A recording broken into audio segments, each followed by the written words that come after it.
Okay, ladies and gentlemen, my days in the... Did you almost fall back? Boom! That would have been great video footage.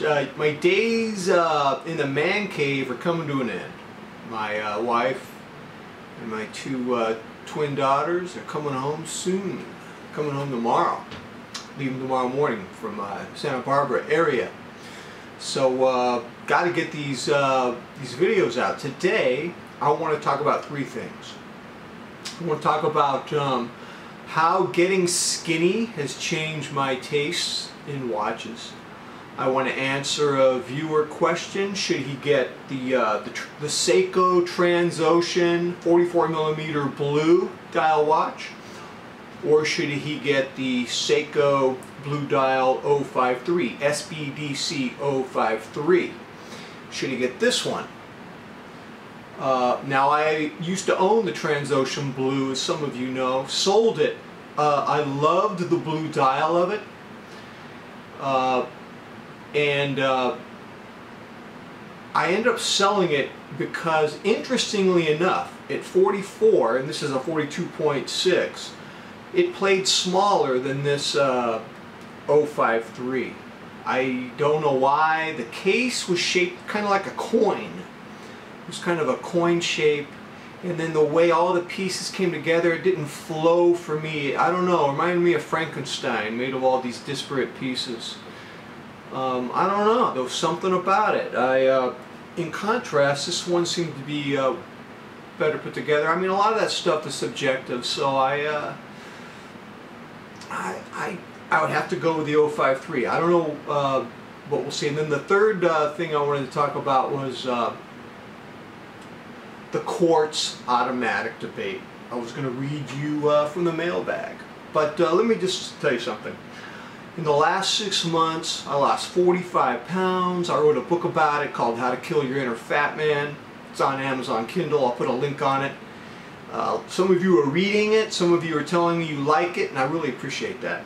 The thing about losing all this weight is my wrist. My wrist used to be well over 8 inches, and I just measured it this afternoon, and it's 7.5. It's 7.5 inches, and like a lot of you guys, I'm always like, should I make the next leap to a luxury watch? Are there watches out there? Look, man, I don't want to buy a luxury watch just to buy one. I don't want to buy one just to be a member of a club. I don't want to buy one just to say I did it. I have to desire the watch, you know, with all of my being, the way I would pursue any watch, the way I pursued the 053. And, you know, and there are a couple of watches that I really like that are Swiss luxury. And you know, I've been talking about the Omega Aquaterra Blue. It's 41... I think it's 41.5 millimeters. Could play too small. I could stare at that blue dial all day long. It does have polished links in it. Makes me worry. I've seen 2 YouTube videos of that Aquaterra, and in both videos those polished links were scratched. And in one case it was pretty much a brand new watch. So great. So the Tudor Black Bay. This is a mouthful. 797307. It's also a 41mm watch. I don't see any polished links on it. It looks so timeless. Do an internet search of it. The lugs are from north to south 50mm, so who knows, maybe it'll play big enough. That'd be so cool to wear that Tudor. There's something about Tudor, it's kind of under the radar. But if I'm getting a Tudor, is it like wanting to be in the Rolex world? Isn't Tudor kind of a Rolex subsidiary or something? I remember in the mid-90s, BMW had this 3 Series. It was called the 318 Ti, I believe. It looked like someone took a hacksaw and just cut off the back. It was like, it was their entry-level BMW. It's like, you're so desperate to go into BMW world that you're going to buy this hacksawed off BMW. It was the most ugly BMW I ever saw in my life. Now, I'm not comparing that to Tudor. This Tudor Black Bay, I think it's Heritage, it just came out in 2018. It was shown at Basil World. It is so timeless looking, man. I really want that watch. But I have to try it on. I mean, I don't want it disappearing on my wrist. This does not disappear on my wrist. 7.5 inches.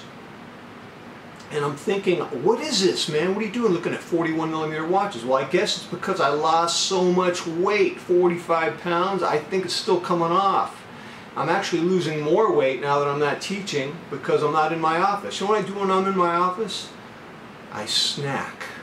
I'm always snacking when I'm in my office. I'm not snacking as much because I'm not in my office at work. So that covers that. Regarding quartz and automatic movement, what happened was a week ago I read a comment by Lee, and he converted to Omega. He got a Planet Ocean, and there was a lot of rebuttal. I probably got more unlikes on that video than any video I've ever made. I wasn't even hating on Seiko. I love Seiko. I was just trying to make the point that you should not drink the Kool-Aid of any watch brand. If you need to get out of a watch brand, get out of it. That was really the point of that, but man, people got upset. In response to Lee, who loves his automatic Omega Planet Ocean, one of you wrote a pretty interesting rebuttal about how you like the no-nonsense quartz watch, you love the accuracy of it. But one of my viewers, who goes by the name of Mr. Disco 99, Mr. Disco 99, he has a rebuttal against quartz watches, which I found very interesting. He says, I cannot agree with the quartz superiority argument. Quartz has its place, but it's a trade-off between better accuracy versus longevity. I like wearing an automatic mechanical, knowing that I never have to worry about my watch stopping unexpectedly due to a dead battery. I'm the same way. When I travel, I don't want a battery dying on me on the road. And if it does, the distress of whether I can get a replacement for it easily.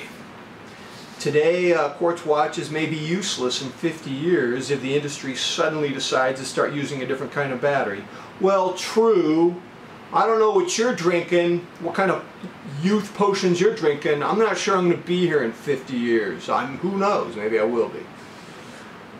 Hey, if you got a tonic that's going to make me live another 50, 60, 70 years, call me.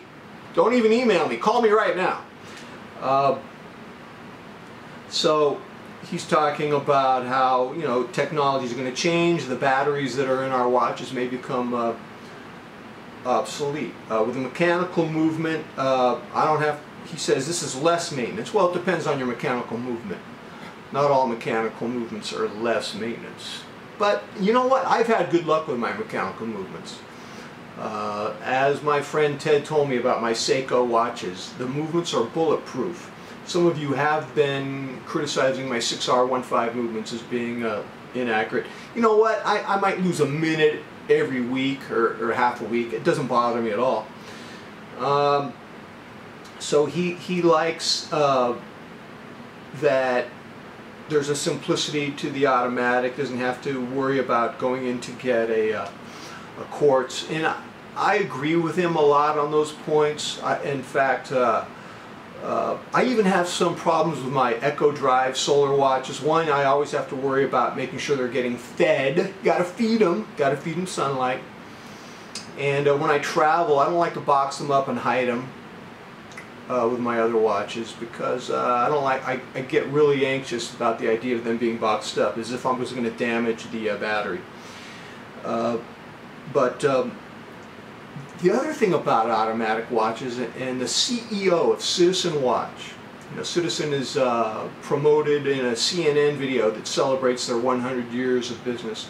The CEO and the Citizen historian, they said that when you get a watch, it's just not just about accuracy and comfort, it's about the total experience. It's about loving a watch. And they said the Swiss watches have done such a good job of making the watch being about loving the watch. And I know if you're watching this channel, it's really about loving a watch.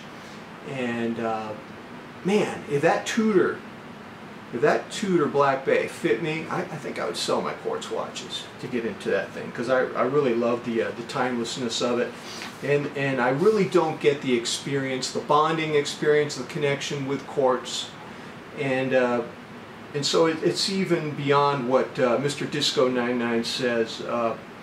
And so if you're an obsessive, you probably do prefer the automatic. There are practical reasons to argue for Quartz, but I don't think you and I are here to be practical. This is really, you know, if you look on watch channels, it's really about a love affair that people have with watches. If you wanted to wear a $10 Casio, go for it, but I don't think that's why you're here. All right, ladies and gentlemen, let me know what you think, and until next time, I'm out.